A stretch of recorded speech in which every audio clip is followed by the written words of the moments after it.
Welcome, guys, to Professor's Opinion. Welcome back after a long break. I was busy with some personal stuff, and yeah, on this video, I want to talk about how, why Trump attacked Iran and what his true intentions are regarding this war and how it might end and the financial impacts it might have across the world. So let's first start with why he attacked Iran. Well, if you guys are following the news, first he attacked Venezuela, he secured those heavy oil, and then he attacked Iran. And now a lot of speculation is about regarding, well, Trump secured his access to oil from Venezuela, and so now he's attacking Iran because he has already protected USA from any oil price shock. But I don't think that's a fair assessment by any measure because Venezuelan oil is the heavy kind of oil. The other place on earth where this kind of oil is found is Alberta, Canada. The oil that Iran produces or Middle East, Saudi, and other countries produces, that's the light kind of oil, the light crude oil. And that oil is not found in Venezuela. Okay. So if for people who don't understand how this works. The heavier kind of oil, you have to distillate it, you have to refine it before you can get the lighter distillates of the crude oil that can be used for most combustion, like in car and in factory diesel engines and generators. So, that theory is out of the question that Trump secured Venezuelan oil and then attacked Middle East because now he has the secured oil from Venezuela. So that theory is out. Okay, that doesn't work because simply because of the type of oil we are talking about, and also the refineries in USA are not uh, customized to work with heavy oil. I mean, there are a few which are customized to work with Alberta heavy oil, but not with Venezuelan heavy oil. There's some difference between those two, right? So that theory doesn't work. So now the question is why? Then why did Trump attack Iran? Okay. Trump attacked Iran. Did he not expect Iran to attack Saudi, Qatar, Kuwait, Bahrain, Oman, all the other oil-producing Western aligned societies in Middle East, right? Did Trump not expect Iran to retaliate by attacking these countries? He did, even though he doesn't claim to know beforehand. But I'm pretty sure his intel committee, community told him that attacking Iran might result in the loss of access to oil for the global south, right? Because most of the oil that comes out of the Middle East no longer goes to America. It goes to Europe, it goes to Africa, it goes to Asia, and it runs the uh, growing economies of Southeast Asia, of Africa, the economies that are actually moving the world forward. For those of you who don't know, the Western countries, including USA, are not any way, shape, or form major contributors to the growth of the global economic engine. The countries that are contributing significantly to the growth of the world economy are the third world countries, to put it simply, the emerging economies. They're the ones that are growing the fastest, that are contributing the most to the growth of the global economy. So I think, in my opinion, Trump's theory here, and it might kind of work, is that okay, I take out the Middle Eastern supply of oil around 11 million barrels per day from the Middle East as a result of the Iran war, closure of the Strait of Hormuz. So there's a oil energy supply shock to the emerging economies that are growing so fast, in Africa and in Asia, right? So what does that result in? That results in significant amount of investment being diverted away from these growing economies into back into USA. Right? It's common sense. So you have USA, which is stagnating for a decade now and longer. Versus you have the emerging economies that are growing at 5%, 8%, 10%, right? So if there's an oil shock in the emerging economies, their growth engines will, without any doubt, slow down and even might go back, fall into a recession, then the investment, the FDI, the foreign direct investment in those countries will naturally be reduced. And those money will have to go somewhere, and they'll probably go into US Treasury bonds or US assets. Because where else do you go? I mean, you can go to Europe, but it's that continent had been stagnating for a few decades now, right? I mean, there's some short-term gain to have in the European stocks, but that's pretty much it. There's no long-term benefits in Europe, investing in Europe, right? The long-term benefits, the big returns are likely to come from emerging economies. So what Trump is trying to do is trying to pull up the American economy by bringing in far more FDI. And there are two ways you can, right, bring in more FDIs. You can improve the economic environment of your own country, or you can destroy the economic environment of the growing emerging economies where the FDIs are flowing into, like India, China, Southeast Asia, Africa. And so he's choosing the latter round because he realized the America's economic environment is structurally very complex and not going to be able to be changed within a few years. So I think that's why he's pushing the world, especially the global south, the growing parts of the world, into a recession so that he can, bring more money back into USA. And a global recession can give him an excuse to cut the interest rate for the dollar, right? So I think that's his plan. Now, what's the downside risk? Well, the downside risk is America comes out of this war looking like a loser, right? Like a serious loser, which is exactly what's kind of happening right now. They don't have any answer or much of an answer to Iran's attacks and Iran's tactics, right? Yes, Trump is giving a lot of threats here and there. Sure, that's all good. But, you know, you,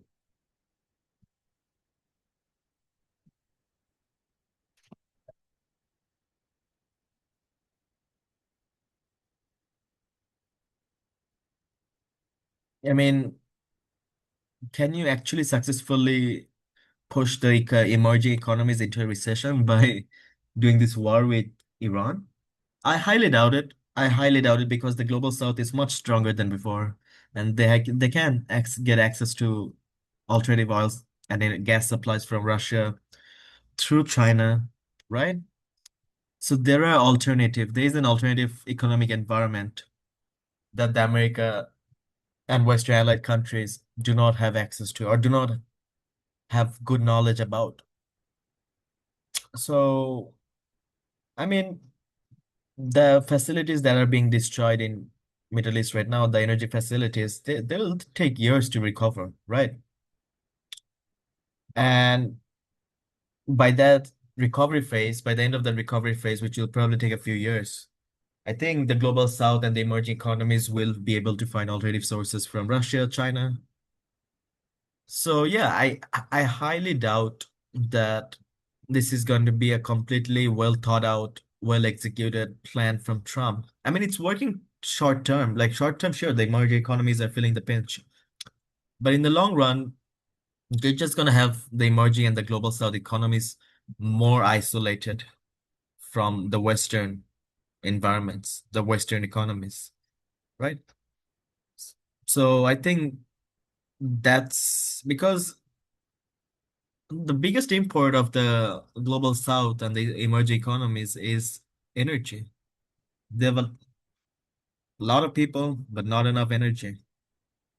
And then you go to Middle East, they have too much energy, not enough people. Then you go to the Western countries. I mean, Europe doesn't have much of an energy. They have too much of, they don't have too much of people either. They have too much of benefits, welfare, which is the problem in Europe. Canada, similar problem. USA, they have adequate energy. I don't say too much, adequate amount of energy. They have a lot of people. USA has a lot of people, but USA is not structurally sound. It's not because the presidency it's fluctuating between the Democrats and the Republicans every 4 years. So there's not a stable environment to invest in, put your money into USA, set up a company, grow it, and then sell it for a profit. It takes at least 10 years, right, to do all this. And that environment currently doesn't exist in USA. It exists in the global south. I mean, you go to emerging economies, you have their prime ministers. Yes, there's corruption, but you have political stability. Yes, there have been a lot of Gen Z uprising, but the new governments that are coming in after the Gen Z uprising, look at the Arab Spring in Middle East, the new governments that came in, they have been sticking around, right? I mean, Iraq, okay, that country has been devastated by war with USA. But all in all, like the leaders in the global south, they stick around on average around for 10 years. So that's what I'm saying. Like Trump is not going to be able to change that equation, that dynamic by just going launching a war with Iran, and Iran will retaliate, and they are. And now let's come to how this world might end, how this war might actually end, and what the financial impacts might be for the end of this war. So I think we're going to end with a stalemate. I don't think we'll end with a clear winner and clear loser. I highly doubt the Islamic Republic of Iran will fall. What you'll probably have is most of their leaders going into hiding in underground bunkers like the Taliban did in Afghanistan. And now then the question comes then, will America put boots on the ground, set up a liberal democratic government while the Islamic, you know, Shia leaders go underground in Tehran?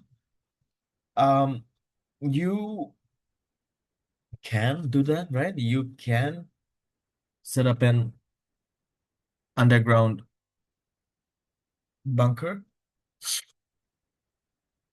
but I think the best case scenario, the most likely case scenario for the end of this war is a stalemate, a ceasefire, a temporary ceasefire to some extent, and basically a withdrawal of American forces from the Middle East.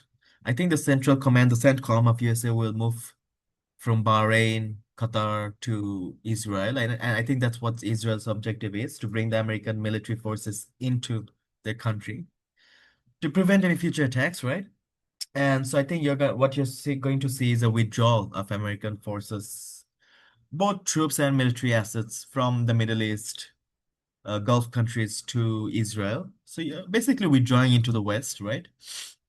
And this gap will likely be filled by China and Russia. China and Russia will likely come in and provide security and other benefits to these Gulf countries as well as to Iran.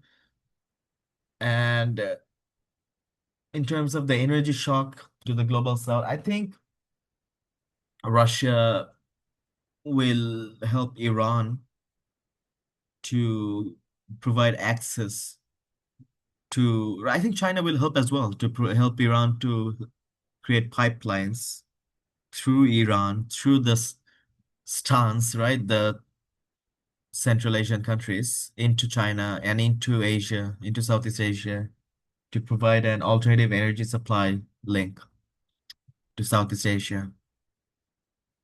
And in terms of the energy shock that might come from the Gulf assets being destroyed and taking years to recover, right? In that situation, you might just have to rely on alternative supply sources from Russia, right? And I think, yeah, Russia is a clear benefit for a winner from this war. And I think that's good for the world as a whole because there's no way Russia was going to surrender in Ukraine. And yeah, so I think that it's good for the world that Russia is profiteering from this war. And Russia can keep Western Europe in check, and China can keep the Israel in check in the Middle East. And obviously, China also has to keep, the South China Sea countries in check